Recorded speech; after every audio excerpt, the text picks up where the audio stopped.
물리교재 연구 및 지도 방법 강의 시작하겠습니다. 오늘은 교사의 전문성과 관련되어 있는 PCK가 무엇인지 자세히 살펴보도록 하겠습니다. 페다고지컬 콘텐츠 날리지라고 부르는 건데요. 같이 한번 살펴볼게요. 학습 목표입니다. 그게 두 가지가 있는데요. 첫 번째는 교사 지식의 종류를 말할 수 있어야 되겠습니다. 세 가지가 있는데 말할 수 있어야 되고요. 두 번째는 이 교사 지식 중에서도 PCK라고 하는 것이 가장 중요합니다. PCK가 무엇인지 여러분들이 자세히 설명할 수 있어야 되겠습니다. 아울러 더 나아가서 이게 얼마나 중요한지도 여러분들이 다른 사람한테 설명할 수 있으면 좋을 것 같습니다. 이론적 배경이죠. 교사 지식의 종류 바로 들어가겠습니다. 세 가지가 있다고 그랬죠. 첫 번째는 교과 지식. 여러분들이 잘 알고 있는 역학이나 전자기, 광학, 현대물리 학교에서 배웠던 그런 지식들 뿐만 아니라 그와 관련된 실험 지식까지 다 포함하는 지식들입니다. 자, 그런 걸 우리가 교과 지식이라고 부르고요. 그걸 알고 있어야 학생들을 가르칠 수 있겠죠. 자, 두 번째는 교과 지식만 가지고 있다고 해서 학생들을 다 가르칠 수 있는 건 아니에요. 뭐가 있어야 되냐면 교육과정 지식이 있어야 돼요. 중학교 1학년 학생들이라고 한다면 어떤 내용들을 어느 정도 수준에서 어떻게 가르쳐야 되는가라고 하는 거에 대해서 알고 있어야 됩니다. 그게 바로 교육과정 지식에 해당이 되죠. 그리고 마지막으로 내용 교수 지식이라고 번역이 되기도 하는데요. 흔히들 그냥 PCK라고 더 많이 이야기합니다. 이거는 굉장히 중요한 거예요. 교사의 전문성과도 직결되는 건데요. 우리가 사대를 나오지 않은 물리학과를 나온 학생들도 학교에서 학생들을 가르쳐도 되지 않느냐라고 하는 그런 논리에 대해서 그렇지 않다라고 이야기할 수 있는 유일한 근거 중에 한 가지가 바로 요 내용 교수 지식입니다. 자, 무엇인지 같이 한번 살펴보도록 하겠습니다. 설명을 보면요. 특정 내용을 학생들이 효과적으로 내면화할 수 있도록 가르치는 방법에 대한 교사의 전문적인 지식입니다. 가르치는 방법이에요. 많이 알고 있다고 해서 잘 가르치지 않습니다. 잘 가르친다고 해서 많이 알고 있는 거 아니에요.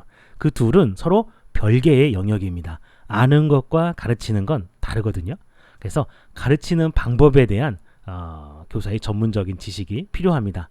어떤 것들이 있냐면 대표적인 것이 교육학적 지식이겠죠. 여러분들이 배웠던 교육학 이론이라든지 오스벨 또 피아제 여러 이론들이 있잖아요. 그죠? 그리고 교수학습 모형 이런 것들, 평가는 어떻게 해야 되고 탐구는 어떻게 해야 되고 이런 것들 여러분들 지난 학기에 배웠습니다. 그런 내용들을 잘 알고 있어야 돼요. 그것을 우리가 수업에 녹여서 학생들한테 가르칠 수 있어야 됩니다. 두 번째는 학습자에 대한 지식도 매우 중요합니다. 중학생들은 어느 정도까지 지식을 알고 있고 그 다음 단계에 이런 개념을 내가 가르치려면 어떻게 해야 되는가 이런 것들 아주 자세히 알고 있어야 됩니다. 여러분들 피아제의 이론에 대해서 자세히 배웠다고 한다면 이게 어떤 말하는 건지 알고 있을 거라고 생각합니다. 그 다음에 교육적 맥락에 대한 지식도 필요합니다.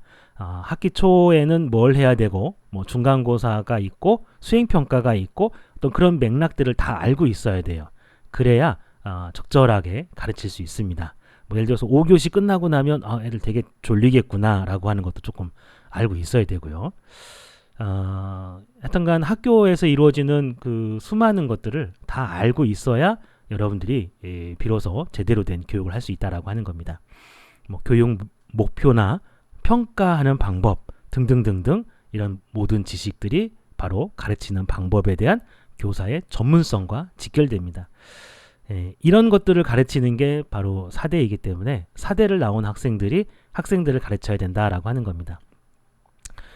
저도 이게 얼마나 중요한지는 잘 몰랐었거든요. 근데 한 3년 전인가요? 4년 전인가 한국과학영재학교에 방문한 적이 있었습니다. 참고로 한국과학영재학교 같은 경우에는 교원 자격증이 없는 사람도, 그러니까 대학에서 박사학위를 받은 사람 혹은 삼성이나 LG 이런 데에서 연구하는 사람들도 교사가 될 수 있어요. 그렇게 해서 한국과학영재학교에서 학생들을 가르칠 수 있습니다. 그렇게 해서 학생들을 가르치는 선생님들이 꽤 계신데 그분들하고 만나서 이야기를 해보니까 이게 사대의 중요성이 절실하게 느껴지더라고요. 무슨 얘기를 하냐면 그분들이 처음 학생들을 가르치면서 가장 힘들었던 게 뭐냐면 자신이 알고 있는 걸 아이들한테 설명했는데 왜 아이들이 이해를 못하지? 라고 하는 거에 대한 일종의 회의 의식이기도 하고 또는 학생 탓이기도 하고 그러니까 학생 수준에서 어떻게 가르쳐야 되는가라고 하는 거에 대한 지식이 없다 보니까 그냥 알고 있는 자기 지식을 나열할 수밖에 없습니다. 강의할 수밖에 없죠. 근데 학생들은 그 내용을 이해하지 못하는 겁니다. 여러분들 잘 알다시피 선행 조직자 이게 없으면 포섭자가 없으면 그 내용들을 이해할 수가 없거든요.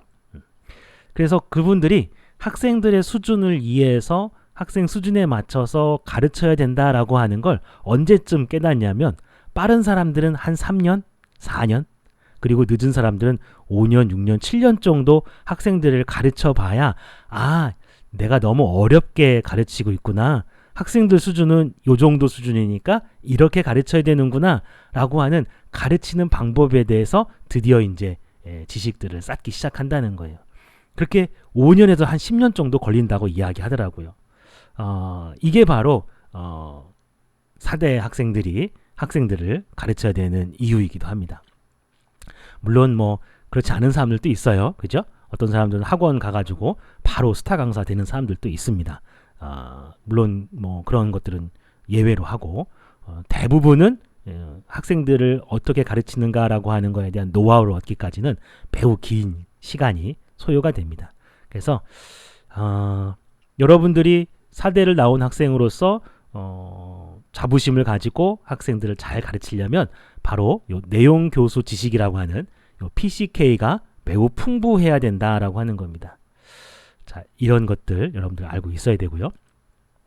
이런 것들은 어떻게 만들어지냐면 실제로 학생들을 가르치려고 하는 계획도 세우고 또 학생들을 가르쳐 봐야 됩니다. 그리고 스스로를 반성해야 돼요. 그 과정에서 만들어지는 거지 교육학적 지식이 곧바로 유용하게 학생들한테 적용되는 건 아닙니다. 물론 이런 것들이 백그라운드가 되어 있어야 되겠죠. 이것이 없는 거하고는 또 차이가 큽니다만 여하튼 간에 실제로 지도해보고 반성하는 과정이 매우 중요합니다. 그래서 학생들 과외 같은 것도 해본 경험이 있는 사람 또는 학원에서 가르쳐본 경험이 있는 사람하고 그렇지 않은 사람하고 하늘과 땅 차이입니다. 여러분들도 기회가 되면 한번 해보세요. 또는 학생들과의 질의응답 시간 학생들한테 물어보기도 하고 학생들이 선생님한테 물어보기도 하고 그러면서 이제 학생들의 수준에 대한 것도 알고 학생들이 뭘 알고 있는지도 알게 되고요. 또 어떻게 가르쳐야 되는 것이 효과적인지도 알게 됩니다. 자, 이렇게 해서 쌓이는 쉽게 이야기하면 노하우입니다. 노하우. 학생들을 가르치는 방법에 대한 전문적인 노하우. 그게 바로 PCK입니다. 자, 그래서 교사의 지식 3가지가 있는데 그 중에 PCK 노하우에 대해서 조금 더 깊이 있게 살펴보도록 하겠습니다. 자, 그 PCK가 없는 일반적인 강의식 수업은 어떠냐면요. 대부분의 그 초임 교사들이 이런 함정에 빠집니다. 문제집이나 EBS 교재 같은 거 보면은 내용이 이렇게 요약되어 있어요. 내용이 잘 요약되어 있습니다. 교재에 있는 내용들을 요약한 이거를 필기를 막 해주고 나름대로 열심히 설명을 하는 거죠. 밑줄도 그어가면서 설명합니다. 자, 이렇게 수업을 하면 안 된다라고 하는 거죠. 바로 이게 PCK가 없는 사람들의 일반적인 수업입니다. 그러면 PCK가 있는 사람은 어떻게 하느냐? 제 수업의 예를 들어서 설명을 하겠습니다. 예를 들어서 이런 거죠. 학생들은 그 파동에 대해서 이해를 할 때에 물결이 이렇게 지나가면 그 파도가 치잖아요. 바닷가에 가면 그럼 파도가 의해서 물이 나한테 오는 걸로 이렇게 착각이 됩니다. 그래서 파동이 움직이면 매질도 이동한다라고 생각하고 있다라고 하는 거죠. 그런 오개념이 있다라고 하는 걸 이제 저는 아는 거죠. 여러분들도 인터넷을 통해서 물리 오개념 이렇게 검색하면 학생들이 흔히 알고 있는 잘못된 개념들 그런 것들을 잘 파악할 수 있습니다. 자, 그러면 이런 오개념이 있을 때 어떻게 수업을 해야 된다고 지난 학기에 배웠었죠? 물리교육론 시간에. 그렇죠? 가장 일반적인 게 인지 갈등 모형이 효과적이다라고 하는 겁니다. 인지 갈등 모형을 써야 되겠다라는 생각이 듭니다. 자, 그럼 인지 갈등 모형의 단계가 있죠. 그 단계별로 내가 뭘 해야 될지가 바로 나옵니다. 학생들의 선개념도 확인해야 되겠고요. 또 학생들 스스로 5개념을 인지해야 됩니다. 자기가 가지고 있는 5개념으로 설명할 수 없는 그런 상황에 맞부딪혀야 되겠죠. 그런 상황에서 이제 인지 갈등이 생기는 겁니다. 그리고 나서 이제 교사가 과학적인 개념을 학생들한테 알려주는 거죠. 그리고 나서 끝나면 안 되겠죠. 반드시 그 개념은 네가 가지고 있었던 네가 또 설명할 수 있었던 그 현상뿐만 아니라 수많은 다양한 현상들을 설명할 수 있다라고 하는, 이게 얼마나 유용한지에 대해서 학생들한테 개념 적용 단계를 통해서 깨닫도록 해줘야 됩니다. 그런 수업의 예시를 한번 보도록 할게요. 요게 제가 2007년도에 만든 수업 자료거든요. 그러니까 지금 벌써 한 12년 이상 지났죠. 제가 일반고에 있을 때. 참고로 여기 옛날에는 제가 물리나라라고 해가지고 홈페이지도 운영했었는데 지금은 운영하지 않습니다.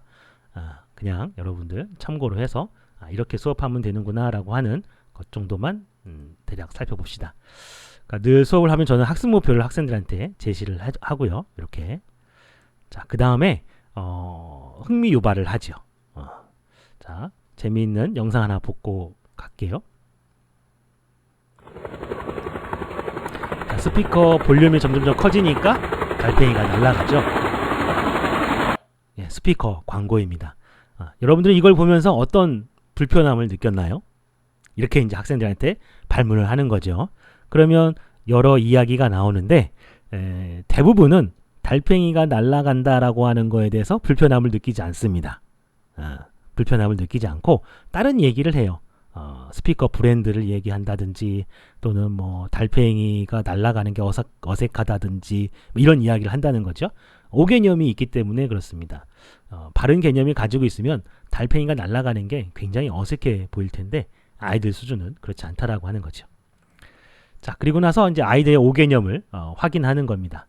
자, 물 위에 떠 있는 나뭇잎 왼쪽에 여기에서 이쪽에서 물결이 생기면 나뭇잎은 어떻게 움직이겠는가? 단 물결의 전파 속도는 5m/s이다. 그러면 이제 이렇게 보여주는 거죠. 자, 물결이 5m/s로 갈 때 나뭇잎도 5m/s로 가는 거, 이게 자연스러워 보이냐? 자연스러워 보인다는 학생 거의 없습니다. 자, 그러면 한 이렇게 1m/s 정도로, 그러니까 물결이 이렇게 지나가면 이런 식으로 나뭇잎이 오른쪽으로 가는 게 자연스럽냐? 이렇게 또 물어보는 거죠. 또는 이렇게 물결은 지나가지만 나뭇잎은 제자리에서 이렇게 진동하는 것이 자연스러워 보이느냐? 마지막으로 거꾸로 물결이 오른쪽으로 이동할 때 나뭇잎이 왼쪽으로 가는 게 자연스럽냐? 이렇게 물어보는 거죠. 그러면 아이들이 굉장히 다양한 의견들이 나옵니다. 주로 어떤 의견들이 많을 것 같아요? 거꾸로 간다라는 것이 제일 많습니다. 왜냐하면 장난치는 거거든요. 자기들도 그게 아니라는 건 알아요. 그런데 장난치면서 막 3번이요 3번이요 하면서 막 계속 거꾸로 간다고 아이들이 이야기를 많이 합니다. 자, 아이들의 이제 선개념을 확인했죠. 자, 그 다음에 아이들의 개념으로 설명되지 않는 현상, 인지 갈등을 일으켜야 됩니다. 물론 이게 아이들이 직접 실험을 할 수 있으면 가장 좋고요. 요거는 제가 그 멀티미디어 영상 수업을 하느라고 그 당시 이제 유러닝이라고 해서 집에서 공부할 수 있도록 영상을 만드느라고 동영상으로 찍어서 보여줬던 겁니다. 같이 한번 보도록 할게요.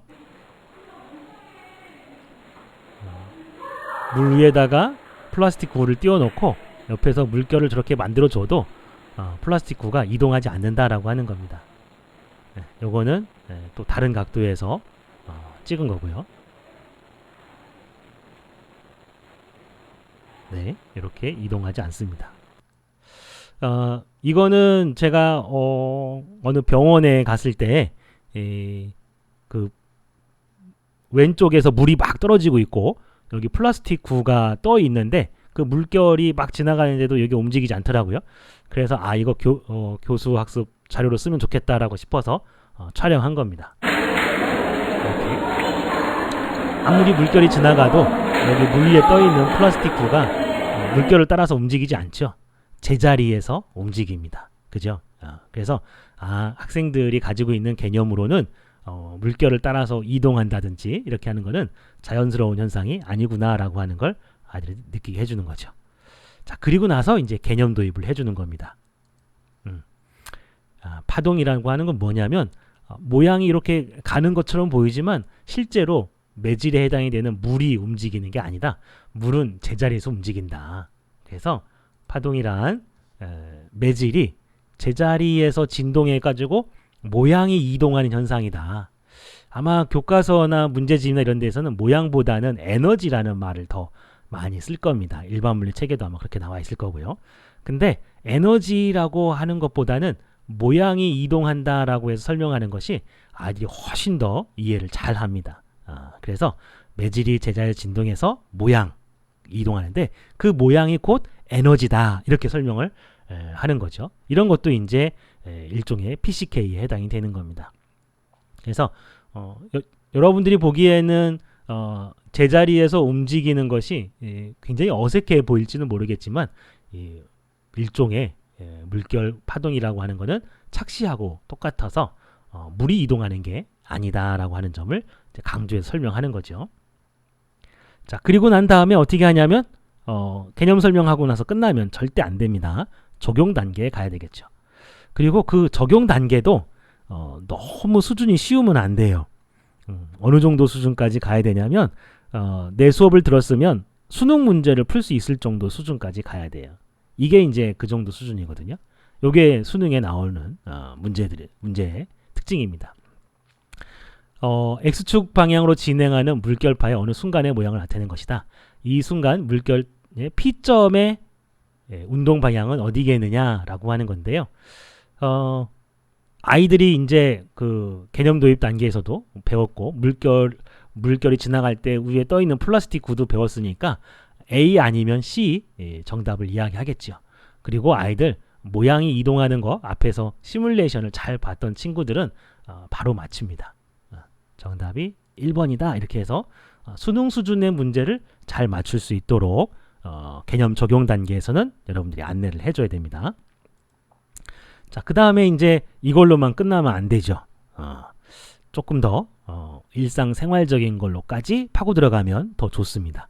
자, 예를 들어서 이건 파동일까 아닐까 한번 생각해 보자라고 하는 거죠. 파도타기 응원이 있습니다. 이건 파동일까요 아닐까요? 이제 아이들한테 물어보는 거죠. 그러면 이제 물결 같은 것만 파동이라고 생각을 했는데 이건 파동이 아닌 것 같다는 생각이 들기도 합니다. 하지만 파동의 정의를 다시 한번 곱씹어보면 이것도 파동이구나 라고 하는 걸 아이들이 깨닫게 됩니다. 매질이 사람이고요. 그죠? 그 다음에 모양, 에너지가 옆으로 이동하잖아요. 그럼 이것도 파동이다. 아이들한테 알려주는 겁니다. 자, 그 다음에 또 뭐가 있냐면 이런 거예요. 여러분들은 알려는지 모르겠지만 선생님 세대에서는 매우 유행하던 만화입니다. 드래곤볼이라고 하는 건데 거기에 보면은 에네르기파가 나와요. 저게 에너지파의 일본식 발음입니다. 에네르기파. 자, 에네르기파 맞으면 뒤로 나가 떨어지죠. 그죠? 이건 파동일까요? 아닐까요? 파동이 아니죠. 손에서 나와서 그 에너지가 직접 이동하고 그걸 맞으면 사람이 바깥으로 나가 떨어집니다. 그럼 이거는 파동이 아니에요. 파동은 매질이 제자리에서 진동해야 됩니다. 그러니까 에네르기파를 맞으면 어떻게 해야 되냐면 사람이 제자리에서 떨려야 돼요. 에네르기파를 맞고 나가 떨어지면 안 된다는 얘기죠. 스트리트 파이터인가요? 거기에 보면 류가 사용하는 아도겐? 그것도 이제 일종의 에네르기파의 하나인데요. 그것도 파동은 아닙니다. 파동이 아니라 왜냐하면 사람이 맞고 나면 뒤로 나가 떨어지니까요. 그죠? 이런 식으로 일상생활에 관련된 걸로 아이들한테 질문하는 것이 매우 중요합니다. 왜냐하면 그 이전에 있었던 그 수능 문제에 나올 법한 그런 문제들은 선행을 한 친구들은 다 알고 있어요. 선행을 한 친구들은 이런 문제들을 다 풀어봐서 알고 있는데, 이런 문제를 내면 선행을 한 아이들이 이제 당황스럽죠. 근데 선행을 했어도 수업을 열심히 들은 친구들은 답변을 할 수 있습니다. 아, 제자리에서 움직여서 모양이 이동하는 거구나, 파동이, 라고 하는 걸 안 친구들은 이런 걸 답변할 수가 있는 거죠. 그러면서 아이들이 이제 수업에 집중하게 됩니다. 이런 거 하나하나가 다 PCK에 해당이 되는 거죠. 이렇게 또 아이들이 좋아할 만한 거 가지고 수업을 하면 아이들도 더 흥미롭게 수업에 임합니다.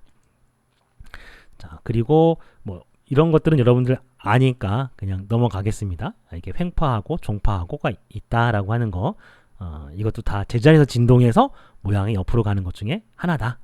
그래서 뭐 아이들한테 이런 식으로 해서 강조를 합니다.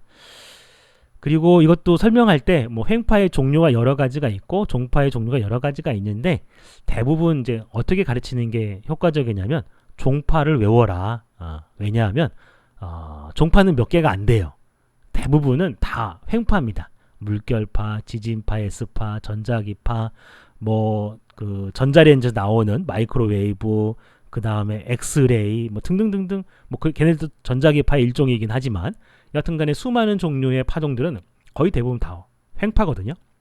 그래서 종파를 외워라, 이런 식으로 해서 아이들한테 가르치면 아이들이 훨씬 더 쉽게 개념을 이해하고 적용해서 문제를 풀게 됩니다. 그 다음에 또 아이들한테 문제를 내죠. 이런 문제. 자, 사람이 말을 합니다. 소리가 나가죠. 그럼 소리는 무슨 파? 종파. 그러면 요 앞에 있는 공기는 어떻게 떨려야 될까?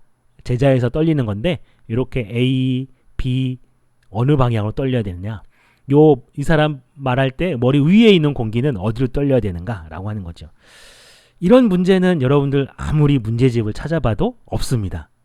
맨 처음에 살펴봤던 진동 방향, 그거는 이제 수능 문제나 이런 데서 나올 법하고, 또 뭐 EBS 교재나 아니면은 뭐 학생들이 잘 사는 그런 문제집에 보면 나와 있지만, 이런 유형의 문제는 없죠. 요게 이제 바로 교사의 PCK에 해당이 되는 겁니다. 그러니까 사교육을 열심히 받고 문제집을 열심히 풀었던 아이가 과연 이 문제를 잘 푸는지를 보는 거죠. 그걸 잘 못 푼다고 한다면 아이들은 물리 개념을 이해하고 있는 게 아니라 외우고 있는 거죠. 문제 푸는 방법을 외우고 있는 겁니다. 이제 그런 것들을 잘 끄집어낼 수 있어요. 그러니까 교사가 굉장히 창의적인 문제를 잘 만들어내면 아이들이 개념을 이해하고 있는지 암기하고 있는지를 잘 가려낼 수 있습니다. 그래서 문제를 풀게 하는 거죠. 뭐 종파니까 A, 그 다음에 이쪽에서는 B, 이렇게 해서 이게 정답이 되겠죠? 뭐 이런 식으로 이렇게 수업을 하면 아이들이 굉장히 집중을 열심히 하게 됩니다. 아무리 선행을 해도 수업을 게을리 들으면 이 문제를 못 풀거든요. 이 문제를 잘 풀게 만들 수 있도록 굉장히 조직화되어 있는 수업이기 때문에 아이들이 집중해서 듣습니다. 이런 것도 마찬가지죠. 가 지역에서 지진이 발생했는데 나 지점에서 P파와 S파가 도착했을 때 땅이 흔들리는 순서를 바르게 짝지은 것은 P파가 먼저 오죠, 그죠? 그럼 P파가 종파니까 애들 이제 그 앞에 있는 이 문제를 딱 맞추고 나면, 그리고 설명을 해주고 나면 요 뒤에 있는 문제는 거의 대부분 다 맞춥니다. 그러면서 아이들의 자기 효능감이 확 올라가죠. 이제 내가 횡파와 종파가 뭔지 알겠어. 내가 생전 처음 보는 문제가 나와도 맞힐 수 있구나 라고 하는 그런 자신감을 얻게 됩니다. 이제 그렇게 전략적으로 아이들한테 비슷한 패턴의 문제들을 막 주는 겁니다. 그리고 나서 이제 앞에서 맨 처음 봤던 문제를 다시 되돌아갑니다. 소리. 지금 뭐 종파에 해당되는 소리에 집중을 많이 했었죠. 그리고 그런 것들이 이제 그 CF에 관련된 문제를 아이들이 스스로 해결할 수 있도록 조직화를 해준 겁니다. 그냥 앞에 있는 개념들이 그냥 가르친 게 아니라는 거죠. 그런 내용들을 다 풀고 이해한 친구들은 자, 이걸 보면 어떤 점이 문제가 있고 그 문제점을 해결하기 위해서는 어떻게 해야 되는지를 이제 아이들이 안다는 거죠. 달팽이가 날아가면 안 되고 제자리에서 떨려야 되고요. 그 다음에 떨리는 방향도 이제 어느 쪽인지 말할 수 있겠죠, 그죠? 그렇게 이야기를 합니다. 그리고 이제 볼륨이 커지면 커질수록 어떻게 되는가라고 하는 건 조금 더 나가야 되는데, 그리고 이제 영화 속에서 파동이 어떻게 나오는가라고 하는 것도 아이들한테 보여줄 수도 있습니다. 이제 흥미 유발 차원에서 뭐 하나만 볼게요. 아이고, 요거 하나만 볼게요.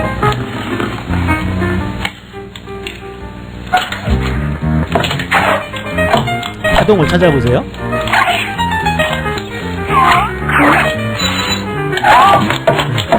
아이들이 이제 다 찾습니다. 바로 저 줄이 이동하는 거죠. 그렇다고 줄 자체가 가는 게 아니라 모양만 가는 거죠. 줄은 제자리에서 위아래로 진동하고 모양만 간다라고 하는 거죠. 이런 것들을 이야기해주면 이것도 파동이구나 라고 하는 거 아이들이 이해를 하게 됩니다.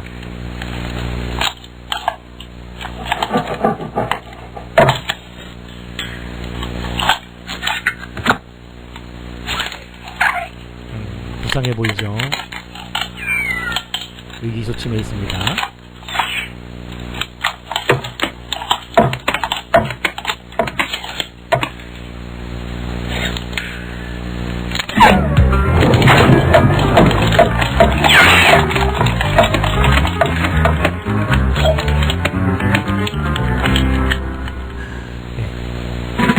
아이들한테 이제 이런 거 보여줘가면서 이제 수업을 하는 거죠.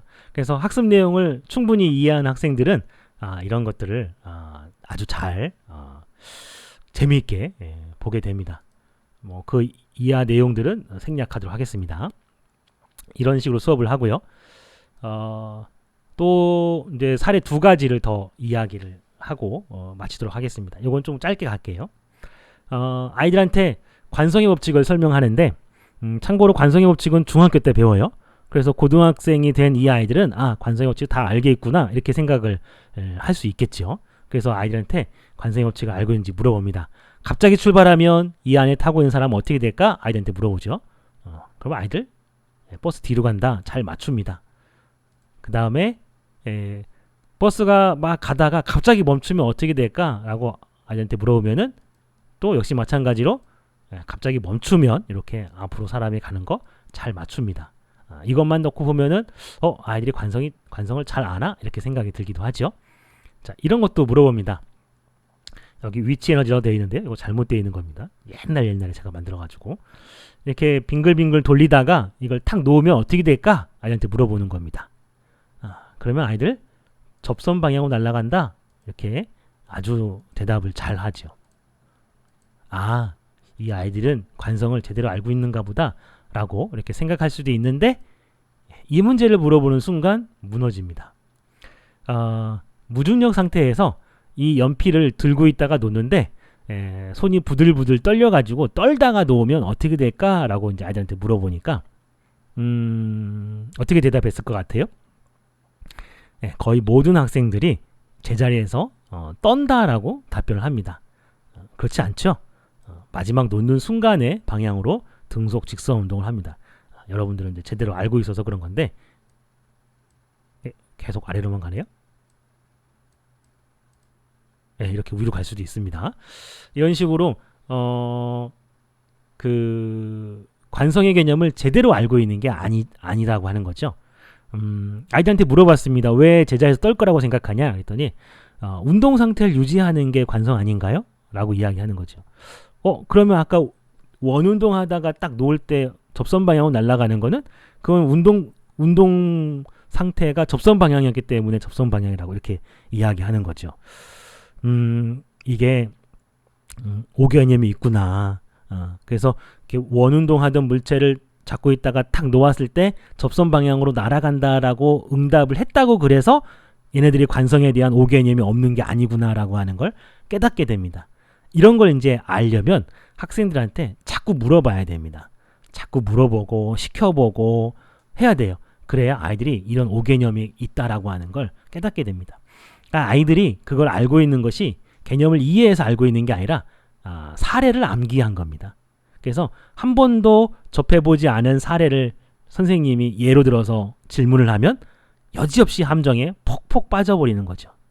이제 그런 것들을 알고 나면 관성의 법칙을 말로 필기로 쭉 하고 관성의 사례, 그래서 정지 상태를 유지하려는 사례 또는 운동 상태를 유지하려는 사례 이런 식으로 해가지고 사례를 쭉 적어주고 설명하면 아이들이 이해할 거라고 하는 착각을 하면 안 되겠죠. 그죠? 그렇습니다. 그래서 이런 모습들을 보고 나면 이제 이런 콘텐츠를 만들게 됩니다. 출발을 하면 여기에 묶여있는 사람은 어쩔 수 없이 차와 같이 가지만 여기에 있는 사람은 이렇게 등속 직선 운동 하려고 하는 거다. 차 안에서 볼 때 커브를 틀면 사람이 바깥쪽으로 몸이 쏠리는 것도 사실은 관성이다. 이게 등속 직선 운동 하려고 하는 성질이다 라고 하는 걸 아이들한테 이제 강조해서 설명할 수 있습니다. 이것들을 또 제가 가르치다 보니까 학원에서 혹은 중학교에서 물리를 전공하지 않은 선생님들이 관성을 운동 상태를 유지하려고 한다라고 하는 걸로 잘못 가르쳐요. 중학교 교과서에 절대 그렇게 안 나오거든요. 이 개념이 왜 잘못됐냐면 이건 그 갈릴레오의 관성의 개념이거든요. 갈릴레오가 처음 관성의 개념을 도입할 때에 운동 상태를 유지하는 것이 관성이다라고 이야기를 했었습니다. 근데 문제는 우리가 관성의 법칙을 갈릴레오 법칙이라고 하지 않아요. 왜냐하면 틀렸거든요. 운동 상태를 유지하려고 하는 건 관성이 아닙니다. 갈릴레오는 원운동하던 물체가 원운동을 계속 할 거라고 생각했어요. 지구가 태양 주위를 도는 건 관성 때문이다 라고 이야기를 했습니다. 틀린 거죠. 운동 상태를 유지하려고 하는 건 아닙니다. 근데 이제 교과서에 갈릴레오가 이렇게 빗면을 이렇게 쭉 내려왔다가 이렇게 가는 거 있잖아요. 그것도 갈릴레오의 사고 실험 중에 하나인데 그걸 예로 들어서 마치 갈릴레오의 관성의 개념이 올바른 관성인 것처럼 잘못 가르쳐요. 그러다 보니까 그것이 이제 아이들 머릿속에 확 박히는 거죠. 근데 그 말이 무슨 뜻인지도 모르면서 실에다가 돌멩이 매달아서 빙글빙글 돌리다가 놓으면 접선 방향으로 날아간다라고 암기를 해버리는 거죠. 거의 모든 학생들이 그렇습니다. 뉴턴의 운동 제1법칙이라고 부르는 이유는 갈릴레오와 틀렸기 때문에 뉴턴이 제대로 정정해서 관성의 법칙을 발표했습니다. 그게 뉴턴의 운동 제1법칙이죠.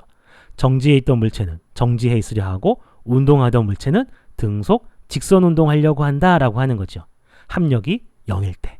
그게 바로 관성의 법칙입니다. 중학교 교과서에도 분명히 그렇게 써져 있는데 중학교 때 선생님들이 잘못 가르친 거죠.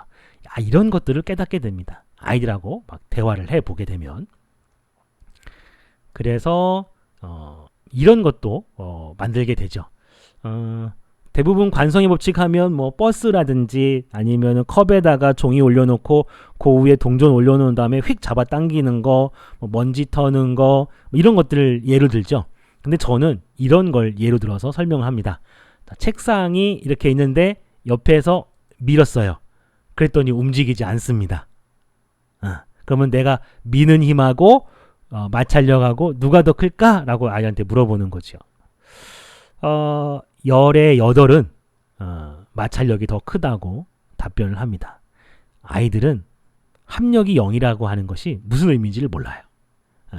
그러니까 문장으로 써져 있는 관성의 법칙은 줄줄줄줄 암기하지만 그게 무슨 의미인지를 모른다는 거죠. 그거를 깨닫게 해주는 것이 얼마나 힘든지를 알면 관성의 법칙을 5분, 10분 설명하고 넘어갈 수가 없습니다. 이거는 1시간 내내 관성의 법칙을 가르치려고 고군분투해야 아이들이 겨우 이해를 한다는 거죠. 합력이 0일 때 정지해 있던 물체가 계속 정지해 있어요.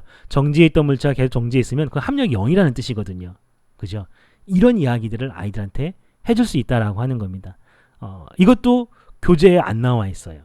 교재에 안 나와 있고 또 교과서에도 없고요.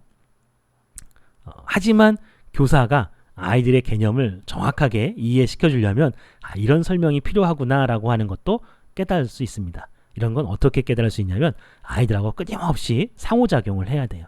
자꾸 물어보고 하고 해야 됩니다. 강의식 수업하는 사람은 절대로 이런 콘텐츠를 만들어낼 수가 없고요. 그러다 보면은 이런 그 PCK 노하우가 없다 보니까 뭐 결국은 아이들이 늘 싫어하는 그런 교사가 될 수밖에 없습니다. 재물포가 될 수밖에 없어요. 그래서 여러분들도 끊임없이 아이들한테 질문을 하세요. 이런 거 내가 전등을 이렇게 밀고 있습니다. 등속 직선으로 움직이고 있죠. 이때 내가 미느님하고 맞추려고 누가 더 셀까라고 또 아이들한테 물어보는 겁니다. 이러면 한 반반 정도 또 와요. 아이들은 이제 조금 생각하기 시작하죠. 그래서 등속 직선 운동한다는 것도 바로 합력이 0이다라고 하는 거죠. 관성의 법칙에 의하면 합력이 0일 때 정지해 있던 건 계속 정지하고 운동하던 물체는 등속 직선 운동을 계속 하려고 하는 거, 그게 바로 관성이다라고 하는 거. 아이들한테 제대로 된 개념을 가르쳐 주려고 노력을 해야 됩니다. 그게 뭐냐면 바로 PCK예요. 이런 것이 없는 교사가 물리를 가르치면 이제 아이들이 이제 물리를 싫어하는 거죠. 물리를 선택하지 않게 됩니다. 그러면 선생님은 뭐라고 생각하냐면 애들이 실력이 없어서 그렇다라고 아이들 탓을 하죠. 근데 그렇지 않습니다. 교사가 PCK가 없어서 그래요. 교과 지식만 알고 있는 거죠. 지식만 가지고는 아이들을 가르칠 수가 없습니다. 반드시 PCK가 있어야 됩니다. 짧게 하나만 설명하고 마치도록 하겠습니다. 요거는 제가 2001년도인가에 그 한국물리학회 게시판에다 올렸던 건데요. 2003년도 물리학과 첨단 기술에 소개가 되었던 겁니다. 빗면이 있는데 기울기가 점점 작아지는 빗면을 따라서 움직입니다. 모의고사에 나왔어요. 근데 모의고사의 해설을 보면은 얘가 가속도가 어떻게 되느냐? 그러면 기울기가 점점 작아지니까 가속도가 감소한다라고 모의고사 해설이 나와 있습니다. 뭐 저도 이거에 대해서 큰 의심 없이 가르쳐 썼었어요. 근데 학생이 탁 질문하는 거죠. 물리를 잘 아는 애가 뭐라고 질문하냐면 이거 원운동의 일부이기 때문에 구심 가속도도 있지 않느냐. 접선 가속도하고 구심 가속도하고 합하면 그러면 가속도가 더 커지는 거 아니냐. 이렇게 아이가 이제 질문한 거죠. 그래서 제가 계산을 해보니까 정말로 커지더라고요. 그래서 이제 한국물리학회에다가 질문을 했죠. 모의고사에서 이렇게 나왔고 학생이 이렇게 질문했는데 내가 아무리 생각해봐도 학생이 옳은 것 같다. 뭐 이런 식으로 질문을 했더니 이제 뭐 결론은 모의고사 문제가 틀린 거죠. 그러니까 저도 잘못 가르쳤었던 겁니다. 그러니까 이렇게 교사가 실수하면서 배우기도 해요. 근데 이런 것들을 두려워하면 안 됩니다. 그러니까 그 교사의 권위를 자꾸 세우려고 하고 그러다 보니까 아이들이 자기가 잘 모르는 걸 질문하면 자기의 실력이 이렇게 드러나서 창피해 할까봐 질문하지 못하게 만드는 사람들은 교사로서의 자격이 없습니다. 교사로서의 자격이 없어요. 그 사람들은 끊임없이 계속해서 강의식 수업을 하고 그래서 아이들이 이해하든 이해하지 못하든 자기가 알고 있는 걸 막 늘어놓으면 그게 교육의 전부라고 착각을 하죠. 그리고 아이들은 물리를 잘 못한다고 아이들 탓만 계속하는 사람이 됩니다. 그 사람들이 아이들이 물리를 선택하지 않게 만들고 결국은 우리나라 경쟁력을 떨어뜨리는 셈이 되는 거죠. 그런 교사들만 있으면 그냥 물리학과 나온 학생들이 학교 와서 가르치면 안 되냐 이렇게 이야기했을 때 할 말이 없는 겁니다. 그래서 교사는 자기가 틀릴 수 있다라고 하는 거에 대해서 반드시 겸허하게 받아들일 수 있어야 됩니다. 저도 잘 몰랐었거든요. 요게 어디에 나오냐면 그 재미있는 물리 여행이라고 그 일반 물리학 쓴 사람 있죠. 폴 휴이트라고 하는 사람. 그 사람이 쓴 책에도 이렇게 나와 있어요. 얘가 경사면을 내려올 때 가속도가 감소한다. 이렇게 나와 있거든요. 저도 그 고등학교 때 그걸 봤었거든요. 그리고 그렇게 가르쳤는데 학생이 질문하는 거 보니까 그게 아니라는 거죠. 그래서 그 후부터는 이제 이런 문제를 또 제가 창의적으로 만들어서 아이들한테 내고 있습니다. 여러분들 시간 되면 한번 풀어보세요. 길이가 L이고 초기각이 세타 제로입니다. 이런 바이킹이 있는데 얘가 단진동 운동하고 있어요. 자, 임의의 각 세타일 때 바이킹의 가속도 방향과 크기를 구해라 라고 하는 거. 그리고 최초의 각 세타 제로가 60도일 때 각이 작아질수록 가속도의 크기는 어떻게 변하는가 라고 하는 겁니다. 최대값과 최소값을 구해라 라고 하는 건데, 시작점과 끝점 둘 중에 하나가 최대값 아니면 최소값이 있어요. 그리고 그 사이에 어딘가에 또 역시 마찬가지로 최대값 아니면 최소값이 있습니다. 이런 것도 만들어낼 수가 있는 거죠. 여러분들 한번 풀어보세요. 자, 그래서 정리하도록 하겠습니다. 왜 사범대에 나온 학생들을 가르쳐야 되느냐? 가장 강력한 근거는 바로 PCK입니다. 교과지식 물리학과 나오는 학생들 알아요. 교육과정 그거 인터넷에 다운받으면 누구나 알 수 있습니다. 하지만 교과 내용을 어떻게 가르쳐야 학생들이 개념을 잘 이해하고 내면화하고 잘 적용할 수 있는가라고 하는 것들은 사범대에서밖에 안 가르칩니다. 바로 그 노하우를 여러분들이 가져야 된다라고 하는 겁니다. 그리고 그 노하우를 지도 안에 녹여서 낼 수 있어야 되겠죠. 적어도 최소한 여러분들이 교과교육론 시간에 배웠던 교육학 이론이라든지 교수학습 모형, 평가 방법 등등등 그런 내용들을 다 거기다 적용할 수 있어야 됩니다. 저처럼 몇 년, 5년, 10년, 20년 이렇게 학생들을 가르치면서 터득한 노하우까지 다 녹여내기는 쉽지 않더라도 최소한 물리교육론에서 배운 내용 정도는 녹여낼 수 있어야 된다라고 하는 겁니다. 그 정도가 바로 임용고시 2차 그 지도안 쓰기에서 요구하는 사항들이죠. 알겠죠? 오늘 여기서 마치도록 하겠습니다. 감사합니다.